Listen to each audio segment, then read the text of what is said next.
특별 새벽 기도의 이제 마지막 날입니다. 먼저 제 마음에 감동을 주시고 또 이렇게 이번 고통의 멍에 벗으려고 라는 주제로 특별 새벽 기도회를 하게 하신 하나님께 제일 감사드리고, 특별히 이 한 주간 동안 참 저는 너무너무 육체적으로는 굉장히 힘들었지만 참 마음은 하나님께서 늘 저를 제가 조금 교만해지면 쳐주시고 또 만져주시고 또 계속 설교에 집중하게 해주시고 하셔서 너무너무 감사를 드립니다. 그리고 이 특별 새벽 기도회가 진행되는 데는 참 여러 곳에서 많은 분들이 고생하셨습니다. 그래서 다 일일이 거명할 수는 없지만 제가 혹시나 또 빠뜨리면 또 섭섭할까봐 다 거명할 수는 없지만 그분들께 감사드리고, 하나님께서 그 보이지 않는 곳의 섬김에 따른 합당한 은혜와 축복을 주실 줄로 믿습니다. 그리고 무엇보다 이 성금요 예배에 참석해 주신 우리 성도님들 너무너무 감사드립니다. 저에게도 참 큰 힘이 되었고요. 우리 성도님들 기도 덕분에 제가 이렇게 힘내서 제가 이게 설교를 하다 보면 느껴질 때가 있거든요. 정말 누군가가 영적으로 저를 이렇게 막 많이 밀어주는구나, 이런 생각이 들었었는데 우리 성도님들의 기도 덕분이 아닐까. 그래서 참 힘내서 할 수 있었습니다. 그래서 이 새벽 기도에 참여해 주시고 또 함께 마음을 나눠주신 우리 성도님들 너무 감사드리고, 우리 성도님들의 기도 제목이 다 이루어지기를, 진짜 우리 성도님들의 고통의 멍에가 다 벗어지기를 주님의 이름으로 축원합니다. 이제 오늘 저녁 마지막 예배 있습니다. 오늘이 끝이 이제 이 새벽이 끝이 아니라 오늘 저녁 성금요 예배 꼭 참석하셔서 끝까지, 특히 제일 중요한 두 편의 설교가 오늘 아침 그리고 오늘 저녁이거든요. 그래서 꼭 오셔서 고통의 멍에 내려놓는 놀라운 은혜가 있기를, 그 비결을 알고 돌아가는 우리 성도님들 되시기를 꼭 부탁드리고 주님의 이름으로 축원합니다. 이제 말씀을 전하겠습니다. 성도님들 혹시 글래디에이터라는 영화를 보신 적이 있으십니까? 그 영화에 보면 초반에 등장하는 유명한 로마의 황제가 나오는데요, 바로 로마의 16대 황제인 마르쿠스 아우렐리우스입니다. 이 사람은 원래 로마의 귀족 집안에서 태어났는데 어린 시절 부모님께서 일찍 돌아가시는 바람에 어쩔 수 없이 이제 고모부의 양자로 입적이 됩니다. 그리고 이 사람은 원래 어린 시절부터 감수성도 뛰어나고 학문적으로도 좀 소질이 있어서 그냥 스토아 철학자 그리고 수사학자, 당시 유행하던 사람들이니까 이런 활학자가 되려고 했었습니다. 그런데 이 앞선 입양이 계기가 돼서 본인이 의도치 않았지만 결국 로마의 황제의 자리에까지 오르게 되는 사람입니다. 그런데 황제에 오르긴 했는데 내부적으로는 패스트라는 전염병이 돕니다. 그리고 외부적으로는 게르만 민족의 침공이 계속되고 있습니다.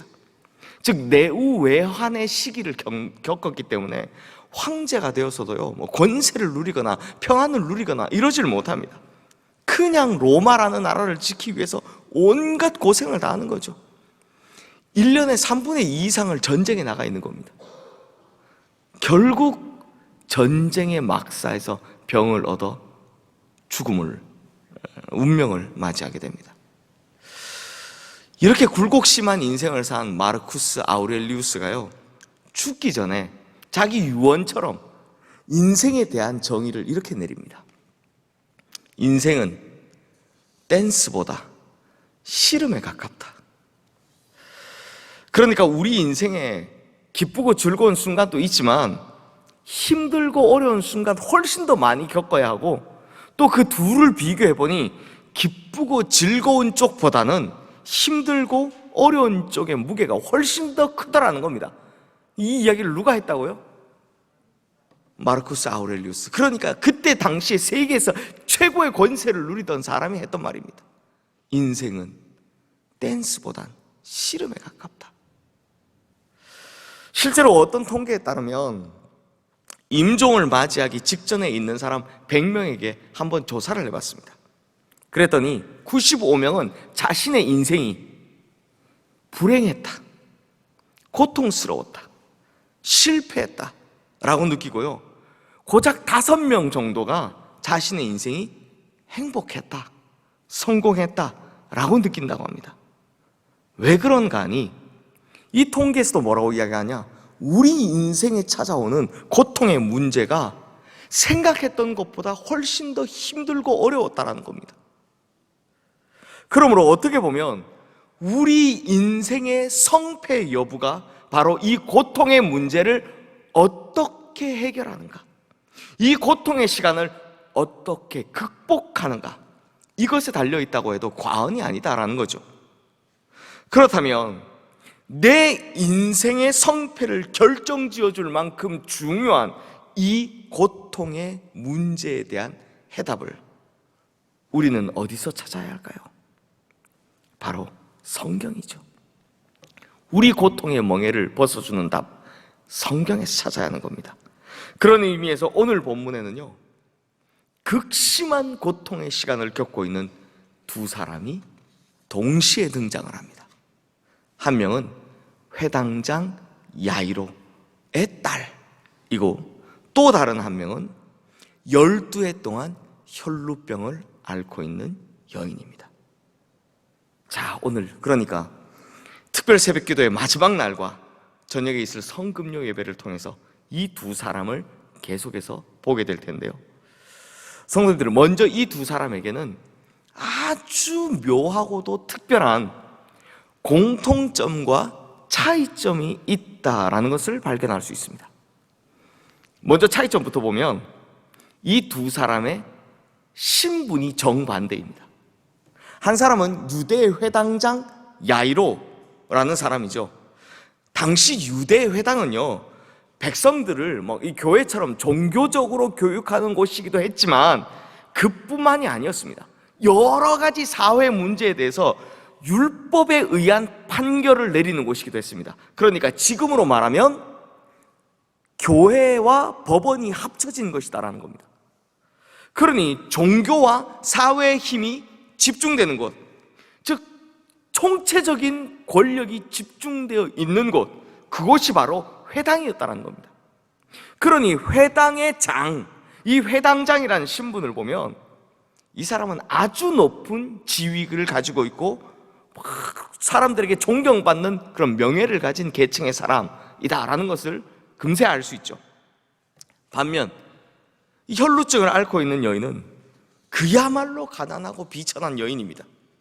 오늘 본문 26절 말씀해 보시면 이 여인요, 자신의 병을 치료하고자 수많은 의사를 찾아가는 등 자신의 전 재산을 쏟아붓고 그 긴 시간을 쏟아부었는데도 불구하고 오히려 병은 더 심해져 갔다고 합니다.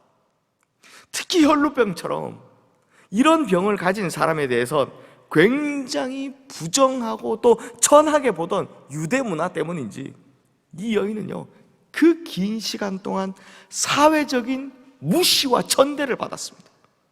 그래서인지 이 야이로와는 달리 성경에서 이름조차 나오지 않습니다.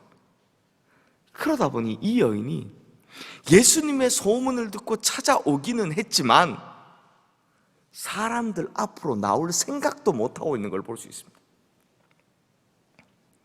그런데 성도님들, 이에 반해서 이 두 사람에게는 확실한 공통점이 있습니다.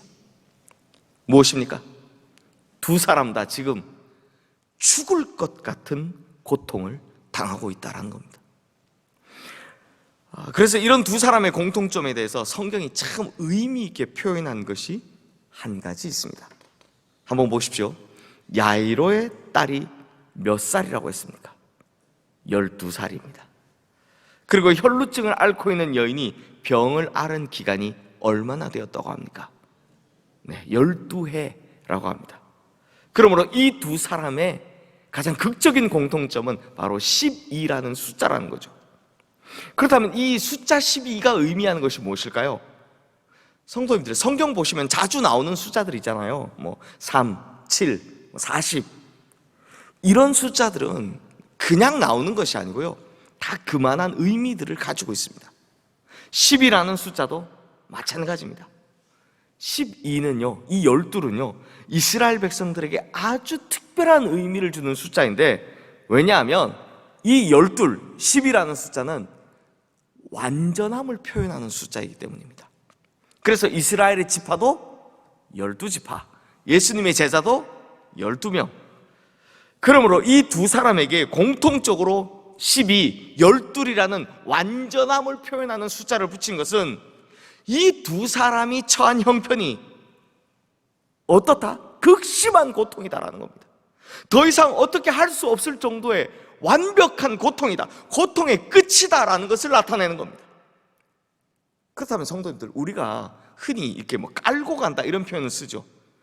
오늘 본문이 우리에게 어떤 메시지를 주기 전에 먼저 보여주고 있는 배경, 즉 무슨 판을 쫙 깔아놨는가 하니, 먼저 고통이라는 것은 신분의 차이, 나이의 차이, 빈부의 차이, 이런 것과는 상관없이 모든 사람들에게 다 똑같이 찾아온다는 겁니다. 사회적 지위가 높은 회당장에게도, 반대로 사회적으로 무시당하던 여인에게도 마치 죽을 것 같은 이 한계의 상황은 똑같이 찾아온다는 겁니다. 그러니까 건강의 문제, 사업의 문제, 가정의 문제, 관계의 문제, 영혼의 문제 등등등, 하여튼 무엇이든 간에 이런 고통의 문제는 사람 차별하지 않고 무조건 다 찾아온다는 겁니다. 그리고 또 한 가지, 12이라는 이 공통된 숫자를 가진 두 사람을 오늘 본문에 동시에 등장시킨 것은 인생을 살면서 고통의 이 한계, 더 이상 어떻게 손쓸 수 없을 정도의 고통의 끝, 이런 극심한 고통을 겪고 있는 모든 사람의 대표주자로 이 두 사람을 보여주고 있다는 겁니다. 그렇다면 성도님들, 우리가 오늘 본문에서 살펴볼 수 있는 가장 강력한 메시지가 무엇이겠습니까? 바로 고통을 벗어나는 법, 고통의 문제를 해결하는 방법이 이 안에 있다라는 겁니다. 그렇다면 당장 알아봐야죠. 성도님들, 이 두 사람 모두 어떻게 그 고통의 문제에서 해결될 수 있었습니까? 먼저 오늘 본문 34절 말씀 우리 함께 읽겠습니다. 예수께서 이르시되 딸아, 내 믿음이 너를 구원하였으니 평안히 가라, 내 병에서 놓여 건강할지어다. 그리고 36절 말씀도 함께 읽겠습니다. 예수께서 그 하는 말을 곁에서 들으시고 회당장에게 이르시되 두려워하지 말고 믿기만 하라 하시고. 즉 방금 보신 두 말씀에서 우리가 찾아낼 수 있는 인생의 극악한 고통에서 벗어날 수 있는 방법, 이 고통의 멍에를 벗어 던질 수 있는 방법, 그건 바로 믿음이라는 겁니다. 즉 믿음이 우리를 이 질기고 질긴 고통의 문제에서 구원할 수 있다는 겁니다. 그런데 성도님들, 문제는요, 이 믿음이라는 것이 너무 추상적이다라는 겁니다. 제가 수요일 날 믿음과 기도에 관한 설교를 하고 나서 저희 목회자들에게도 그 이야기를 했습니다. 이걸 내가 왜 이렇게 추상적으로 설명했을까? 너무 참 이 마음이 아프다, 이런 이야기를 했었습니다. 실제로 저도요, 수많은 설교를 들었지만 믿음이 고난을 이깁니다 라는 이야기를 들으면, 그래, 믿음이 답이지, 믿음이 모든 고통의 문제를 이깁니다, 그래, 믿음이 답이지 라고 생각합니다. 그런데 이내 드는 의문이 뭐냐? 도대체 믿음이 어떤 걸 말하는 거지? 라는 겁니다. 믿음 교회에서 정말 엄청나게 강조하는데 도대체 무엇을 어떻게 믿어야 하는지에 대한 해답은 잘 모르겠더라라는 겁니다. 그래서 성도님들, 오늘 이거 한번 이야기해 보려고 합니다. 그럼 우린 대체 믿는다 하는데 무엇을 그리고 어떻게 믿어야 할까요? 먼저 어떻게 믿어야 할까요? 라는 질문에 대해서 오늘 말씀은 회당장 야이로의 모습에서 그 답을 정확히 내려주고 있습니다. 한번 보십시오. 회당장 야이로가 자신의 어린 딸이 죽게 생긴 것 때문에 예수님을 찾아옵니다. 그렇죠? 지금 자기 딸이요, 언제 죽을지 모릅니다. 막 숨 넘어가는 지경에 있습니다. 급박한 상황이죠. 그러니 오늘 본문 22절 23절의 말씀에 나오는 것처럼 예수님을 보자마자 그 발 아래 턱 하고 엎드려 가지고는 지금 내 딸이 죽게 생겼다고, 제발 좀 살려주시라고 간곡히 구하는 것을 볼 수 있습니다. 성도님들, 회당장이라고 하면요, 유대교인 중에 유대교인입니다. 그럼에도 불구하고 자기 체면, 자기 지위, 자기 명예, 하여튼 자기가 지금까지 누려온 거 다 그냥 내려놓을 각오로 다른 유대교 지도자들이 그토록 싫어하는 예수님을 찾아와 그 앞에 엎드린 겁니다. 그러면서 막 빌고 있는 겁니다. 제발 내 딸 좀 살려달라고. 유대교 지도자들이 예수님을 얼마나 싫어했습니까? 근데 이 유대교 지도자인 회당장이 자기가 가진 거 다 버릴 생각하고 지금 엎드린 겁니다. 이렇게까지 하자 예수님께서 이 회당장 야이로와 함께 그 집에 가시게 되었습니다. 자, 여기까지는 좋았습니다. 희망이 있어 보이죠? 그런데 하필 그때 누가 튀어나옵니까? 네, 12의 혈루증 앓던 그 여인이 갑자기 툭 튀어나오더니 예수님 옷자락을 만져서 고침받는 사건이 일어나는 겁니다. 아니, 좋습니다. 그렇게 할 수 있죠. 그런데 회당장 야이로의 입장에서 한번 생각해 보십시오. 지금 급합니까? 안 급합니까? 급하죠. 지금 얼마나 애간장 타는 순간입니까? 자기 딸이 죽게 생겼습니다. 한시가 바쁜 순간에 막 촉각을 다투는 순간인데 지금 예수님께서 다른 사람 보면서 다른 일을 하고 계신 겁니다. 예를 들어볼까요? 만약 우리 성도님들 자녀가 촌각을 다툴 정도로 위급해서 막 구급차 불러다가 막 병원 가고 있는데 갑자기 그 구급차에 타고 있는 의사가 차를 턱 세우더니 길가에 쓰러져 있는 거지를 찾아가서 그 사람 먼저 이렇게 치료를 해주고 있다면 그때 우리 성도님들의 심정이 어떻겠습니까? 저 같았으면 아마 속 터졌을 겁니다. 아니, 제가 지금 제 아이가 아파 죽게 생겼는데 그래서 제가 구급차를 불렀는데 의사가 지금 저 길가에 쓰러져 있는 거지 치료하고 있으면 지금 뭐하고 계시는 거냐면서 막 씩씩거리면서 빨리 가자고 계속 재촉했을 겁니다. 안 그렇겠습니까? 그러니 지금 예수님의 옷자락을 누가 만졌냐 안 만졌냐 그런 건요, 야이로하고는 아무 상관이 없습니다. 그냥 빨리 가서 자기 딸 치료해 주는 게 제일 좋은 겁니다. 그런데 예수님께서 굳이 자기 옷자락 만진 사람을 찾아서 그녀의 병을 낫게 하시고 그리고 거기서 그녀와 이야기도 나누고 계시더라라는 겁니다. 이게 야이로 입장에서 보면 속이 터질 일입니다. 그런데 성도님들, 우리가 여기서 참 대단한 것을 발견할 수 있습니다. 그것이 무엇이냐? 오늘 본문을 아무리 뒤져봐도 회당장 야이로가 이 일에 대해 예수님께 불평 한마디 했다라는 기록이 없다라는 겁니다. 그렇다면 성도님들, 회당장 야이로가 이 정도 했으면 인지상정이라고 당연히 이후에 더 좋은 결과가 있어야 할 것 같지 않습니까? 그런데 야이로가 그렇게 참고 꾹 누르면서 기다린 결과가 뭡니까? 오늘 보면 35절 말씀해 보시면 아직 예수께서 말씀하실 때 누구랑 이야기하고 있는 겁니까? 지금 12의 혈루병 앓고 있는 여인과 말씀하고 계실 때라는 겁니다. 회당장 집에서 사람들이 와서 회당장에게 이르기를 당신의 딸이 죽었나이다, 이렇게 이야기를 합니다. 그러니까 예수님께서 혈루증 앓던 여인과 이야기하고 있는 중에 자신의 딸이 죽게 되었다라는 이 충격적인 소식을 듣게 됐다는 겁니다. 야, 이거 우리 같았으면 얼마나 화가 나겠습니까?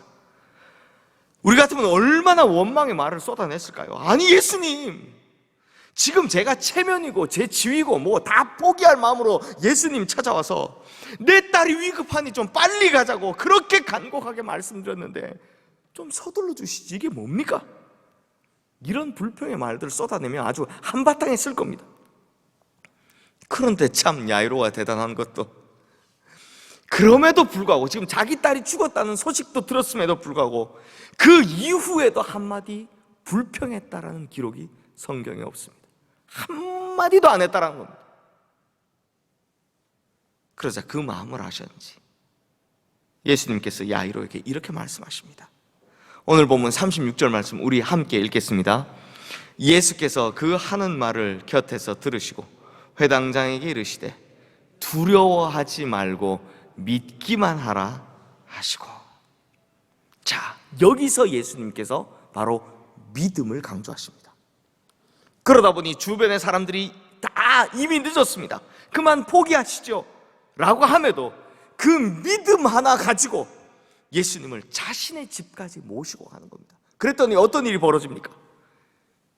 잘 아시다시피 죽은 딸이 살아나게 되었다라는 겁니다. 즉 뭐대로 되었다? 믿음대로 되었다라는 겁니다.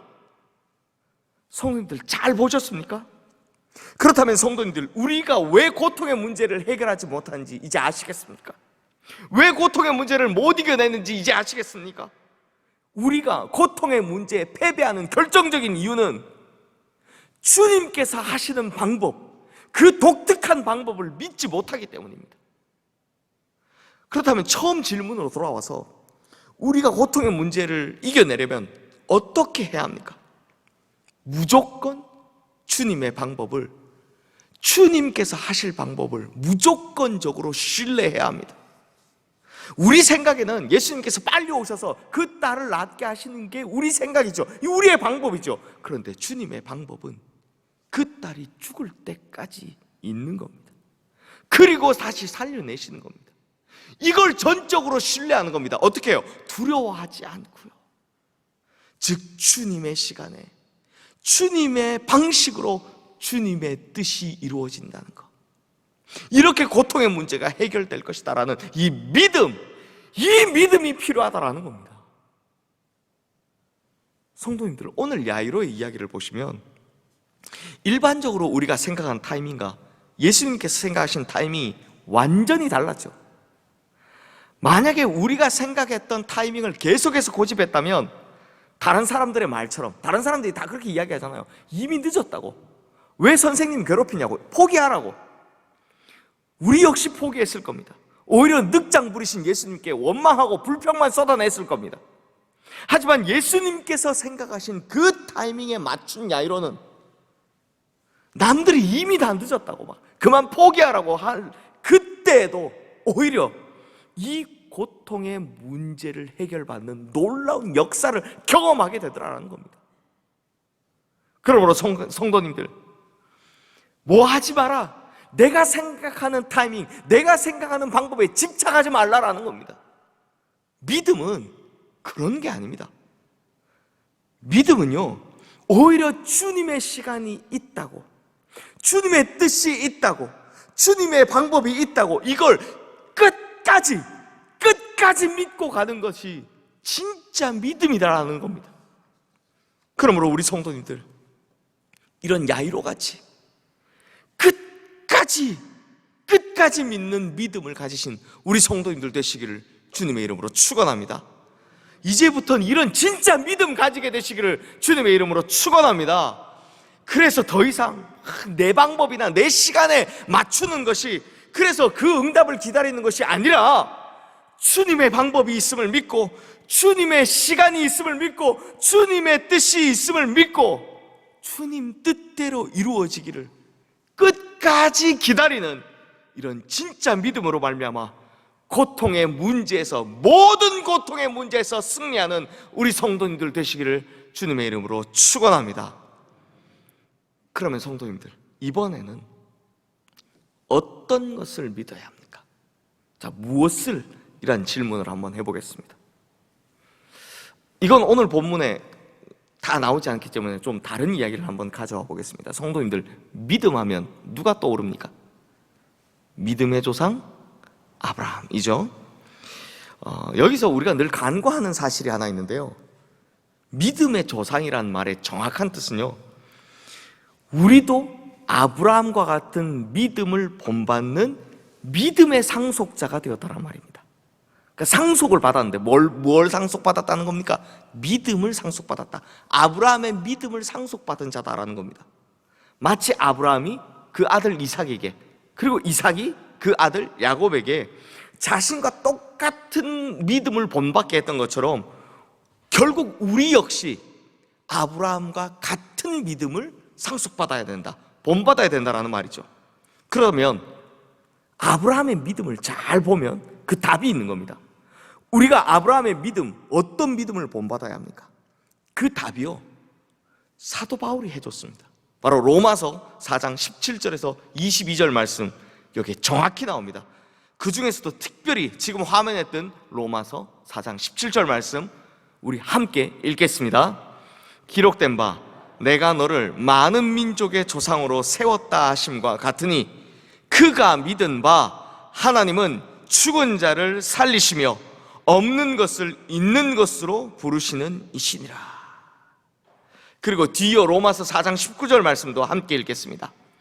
그가 백세나 되어 자기 몸이 죽은 것 같고 사라의 태가 죽은 것 같음을 알고도 믿음이 약하여지지 아니하고. 자, 성도님들, 아브라함의 믿음, 즉 아브라함이 믿은 하나님은 어떤 분이라고 합니까? 무엇을 믿었다고 합니까? 하나님은 죽은 자를 살리시며 없는 것을 있는 것 같이 부르시는 이시다라는 겁니다. 하나님은 죽은 자도 살리시고 없는 것을 있는 것으로 만들어내시는 이시다라는 겁니다. 이걸 한마디로 압축하면 우리 이런 표현 쓰죠. 전능하신 하나님, 이 말입니다. 그러므로 무엇을 믿어야 합니까? 라는 해답이 바로 여기에 있습니다. 믿음의 조상인 아브라함이 믿었던 하나님, 즉 우리가 상속받아야 할 믿음, 어떤 하나님, 무슨 하나님을 믿느냐? 바로 전능하신 하나님, 무엇이든 하실 수 있는 하나님, 불가능을 가능케 하시는 하나님, 이 하나님을 믿어야 한다는 겁니다. 그러므로 로마서 4장 20절에서 21절 말씀은 아브라함의 믿음에 대해서 이런 설명을 덧붙여 놓습니다. 지금 화면에 뜬 이 말씀 우리 함께 읽겠습니다. 믿음이 없어 하나님의 약속을 의심치 믿음으로 견고하여져서 하나님께 약속하신 그것을 또한 능히 이루실 줄을 확신하였으니.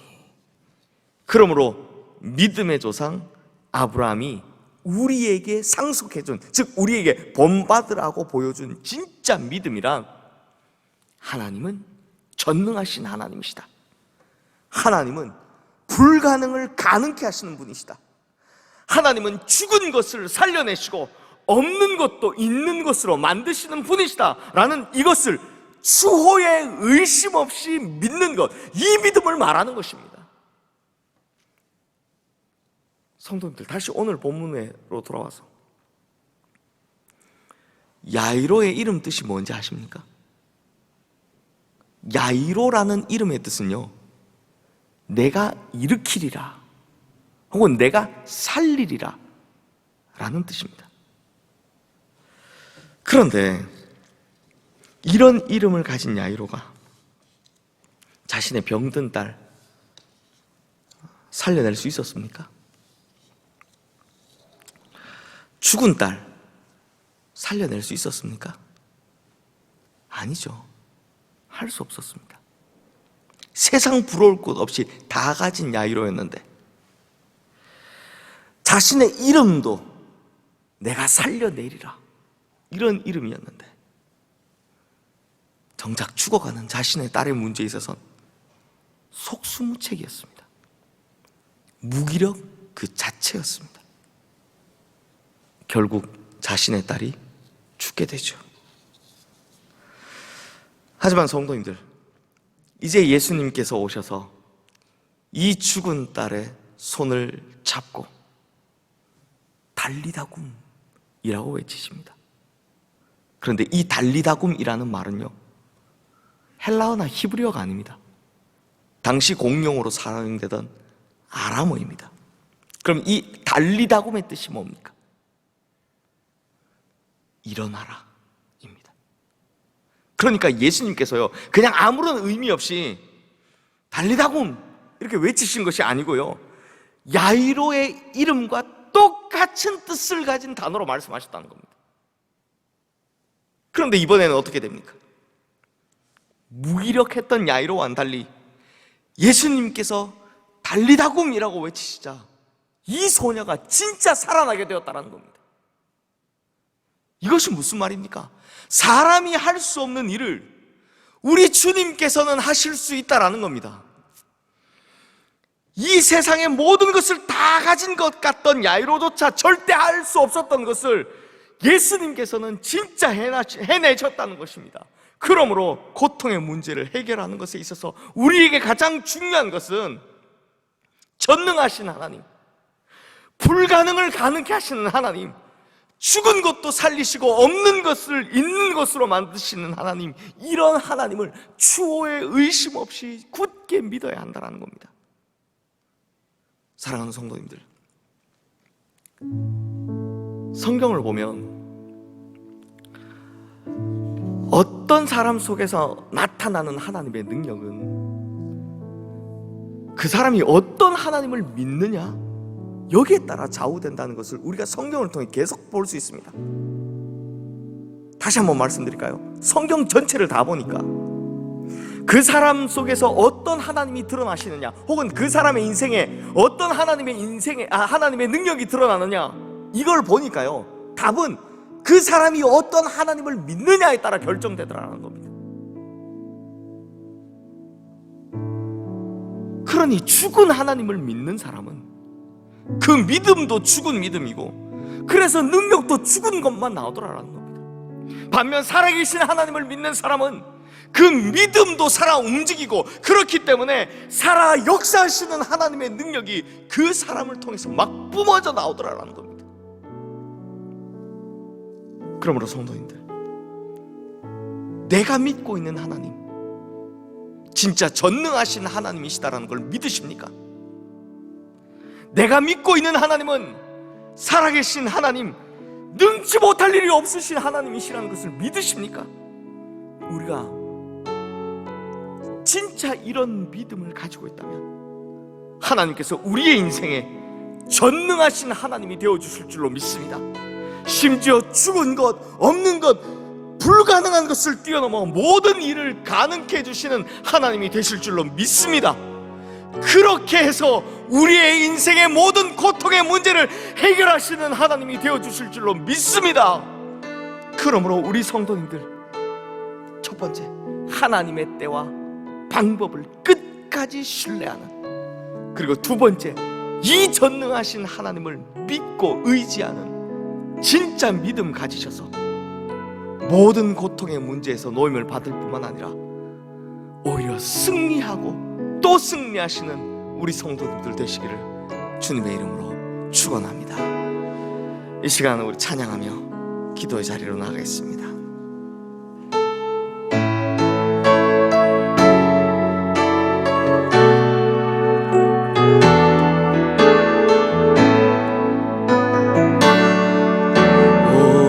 오래전부터 날 누르는 내 안에 깊은 절망,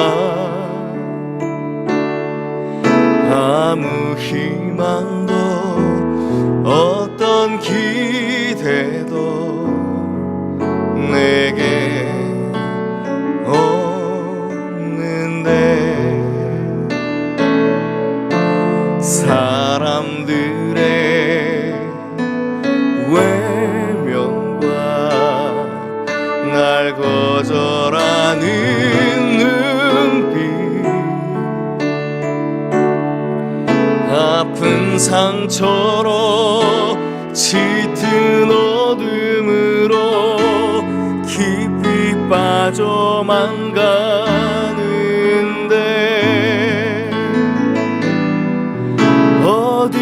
어디선가 내게 들리는 하나님 아들 주님 이야기 그분이라면 그의 옷자락이라도 내 마지막 소망이니 주님을 만났네. 옷자락에서 전해지는 사랑 내게 임한 주님의 능력 날 누르는 아픔의 근원을 고치셨네. 날 바라보시네.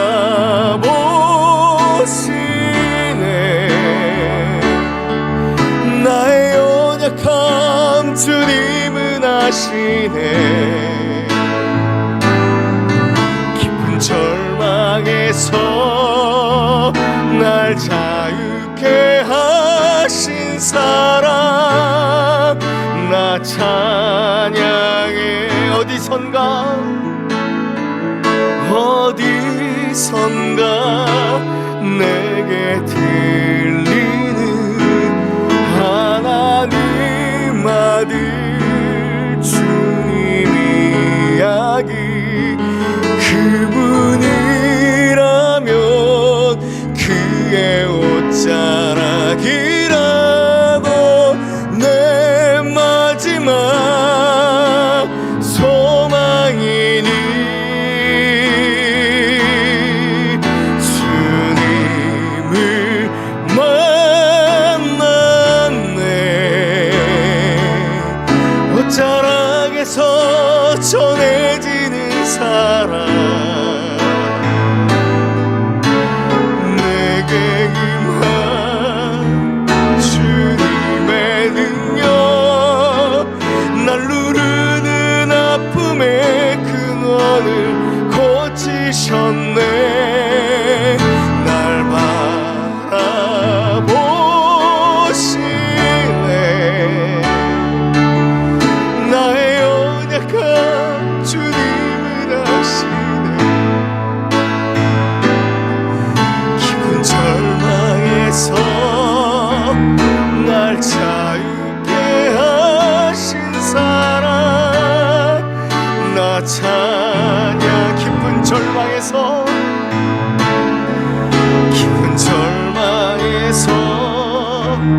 날 자유케 하신 사랑 나 찬양.